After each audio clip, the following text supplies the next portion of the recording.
الله الرحمن الرحيم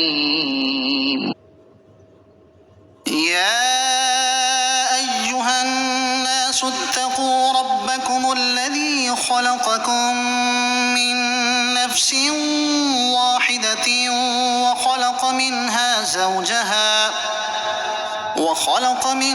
زوجها وبث منهما رجالا كثيرا ونساء واتقوا الله الذي تساءلون به والأرحام إن الله كان عليكم رقيبا اے لوگو، اپنے رب سے ڈرو جس نے تمہیں ایک جان سے پیدا کیا اور اسی میں سے اس کا جوڑا پیدا کیا اور ان دونوں سے کثرت سے مرد و عورت پھیلا دیے، اور اللہ سے ڈرو جس کے نام پر ایک دوسرے سے مانگتے ہو اور رشتوں کو توڑنے سے بچو، بے شک اللہ تم پر نگہبان ہے۔ اس آیت مبارکہ میں تمام بنی آدم کو خطاب کیا گیا ہے اور سب کو تقوی کا حکم دیا ہے۔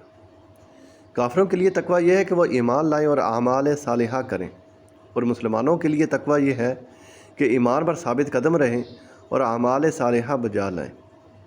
ہر ایک کو اس کے مطابق تقوی کا حکم ہوگا۔ اس کے بعد یہاں چند چیزیں بیان فرمائیں۔ نمبر 1، اللہ تعالیٰ نے تمام انسانوں کو ایک جان یعنی حضرت آدم علیہ السلام سے پیدا کیا۔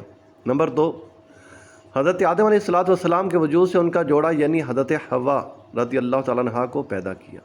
نمبر 3، انہی دونوں حضرات سے زمین میں نسل در نسل کثرت سے مرد و عورت کا سلسلہ جاری ہوا۔ نمبر 4، چونکہ نسل انسانی کے پھیلنے سے باہم ظلم اور حق تلفی کا سلسلہ بھی شروع ہوا، لہٰذا خوف خدا کا حکم دیا گیا تاکہ ظلم سے بچیں، اور چونکہ ظلم کی ایک صورت اور بدتر صورت رشتہ داروں سے قطع تعلقی ہے، لہٰذا اس سے بچنے کا حکم دیا۔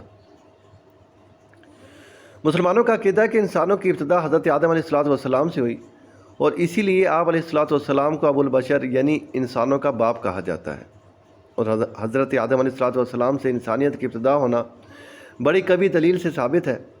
مثلا دنیا کی مردم شماری سے پتہ چلتا ہے کہ آج سے 100 سال پہلے دنیا میں انسانوں کی تعداد آج سے بہت کم تھی، اور اس سے 100 برس پہلے اور بھی کم۔ تو اس طرح ماضی کی طرف چلتے چلتے اس کمی کی انتہا ایک ذات قرار پائے گی، اور وہ ذات حضرت آدم علیہ السلام ہے۔ یا یوں کہیے کہ قبیلوں کی کثیر تعداد ایک شخص پر جا کر ختم ہو جاتی ہے۔ مثلا سید دنیا میں کروڑوں پائے جائیں گے، مگر ان کی انتہا رسول اکرم صلی اللہ تعالیٰ علیہ وآلہ وسلم کی ایک ذات پر ہوگی۔ یوں ہی بنی اسرائیل کتنے بھی کثیر ہوں، مگر اس تمام کثرت کا اختتام حضرت یعقوب علیہ السلام کی ایک ذات پر ہوگا۔ اب اسی طرح اور اوپر کو چلنا شروع کریں تو انسان کے تمام کنبوں قبیلوں کی انتہا ایک ذات پر ہوگی، جس کا نام تمام آسمانی کتابوں میں آدم علیہ السلام ہے۔ اور یہ تو ممکن نہیں ہے کہ وہ ایک شخص پیدائش کے موجودہ طریقے سے پیدا ہوا ہو، یعنی ماں باپ سے پیدا ہوا ہو، کیونکہ اگر اس کے لیے باپ فرض بھی کیا جائے تو ماں کہاں سے آئے، اور پھر جسے باپ مانا وہ خود کہاں سے آیا؟ لہذا ضروری ہے کہ اس کی پیدائش بغیر ماں باپ کے ہو، اور جب بغیر ماں باپ کے پیدا ہوا تو بالیقین وہ اس طریقے سے ہٹ کر پیدا ہوا، اور وہ طریقہ قرآن نے بتایا کہ اللہ تعالیٰ نے اسے مٹی سے پیدا کیا، جو انسان کی رہائش یعنی دنیا کا بنیادی جز ہے۔ پھر یہ بھی ظاہر ہے کہ جب ایک انسان یوں وجود میں آ گیا تو دوسرا ایسا وجود چاہیے جس سے نسل انسانی چل سکے، تو دوسرے کو بھی پیدا کیا گیا، لیکن دوسرے کو پہلے کی طرح مٹی سے بغیر ماں باپ کے پیدا کرنے کی بجائے جو ایک شخص سے انسانی موجود تھا اسی کے وجود سے پیدا فرما دیا، کیونکہ ایک شخص کے پیدا ہونے سے 9 موجود ہو چکی تھی، چنانچہ دوسرا وجود پہلے وجود سے کچھ کم تر اور عام انسانی وجود سے بلند تر طریقے سے پیدا کیا گیا، یعنی حضرت آدم علیہ السلام کی ایک بائیں پسلی سے ان کے آرام کے دوران نکالی، اور ان سے ان کی بیوی حضرت حوا رضی اللہ تعالیٰ عنہ کو پیدا کیا گیا۔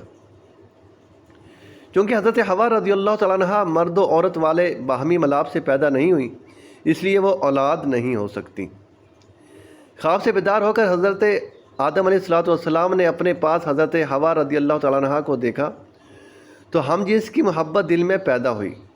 مخاطب کر کے حضرت حوا رضی اللہ تعالیٰ عنہ سے فرمایا تم کون ہو؟ انہوں نے عرض کیا عورت۔ فرمایا کس لیے پیدا کی گئی ہو؟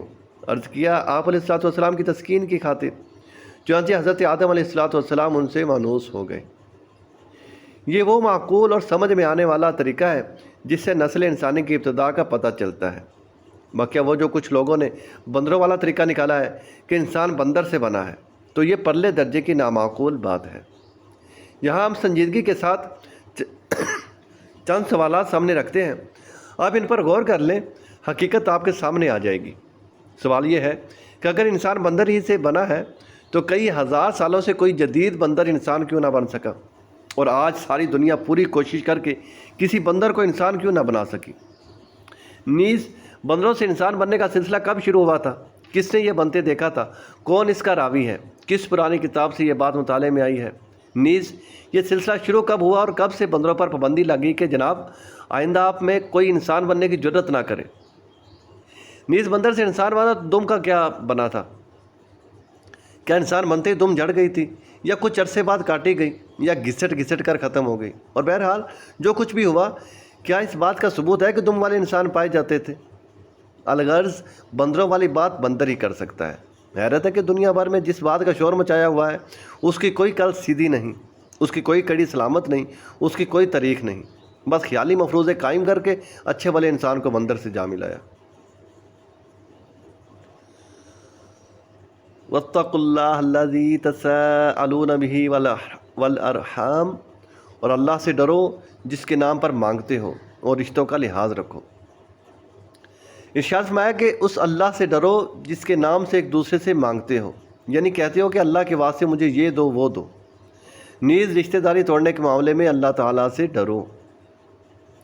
قرآن مجید اور احادیث مبارکہ میں رشتہ داری توڑنے کی شدید مذمت بیان کی گئی ہے۔ چنانچہ اللہ تعالیٰ ارشاد فرماتا ہے، ترجمہ کنز العرفان، اور وہ جو اللہ کا عہد اسے پختہ کرنے کے بعد توڑ دیتے ہیں اور جسے جوڑنے کا اللہ نے حکم فرمایا ہے اسے کاٹتے ہیں اور زمین میں فساد پھیلاتے ہیں، ان کے لیے لعنت ہی ہے اور ان کے لیے برا گھر ہے۔ حضرت عبداللہ ابن ابی اوفا رضی اللہ تعالیٰ عنہ سے روایت ہے، رسول اللہ صلی اللہ تعالیٰ علیہ وآلہ وسلم نے ارشاد فرمایا، جس قوم میں رشتہ داری توڑنے والا ہوتا ہے اس پر رحمت نہیں اترتی۔ اور حضرت ابوبکر رضی اللہ تعالیٰ عنہ سے روایت ہے، حضور اقدس صلی اللہ تعالیٰ علیہ وآلہ وسلم نے ارشاد فرمایا، جس گناہ کی سزا دنیا میں بھی جلد ہی دے دی جائے اور اس کے لیے آخرت میں بھی عذاب رہے، وہ بغاوت اور قطع رحمی سے بڑھ کر نہیں۔ لہذا ہر مسلمان کو چاہیے کہ وہ رشتہ داری توڑنے سے بچے اور رشتہ داروں کے ساتھ تعلقات جوڑ کر رکھنے کی بھرپور کوشش کرے۔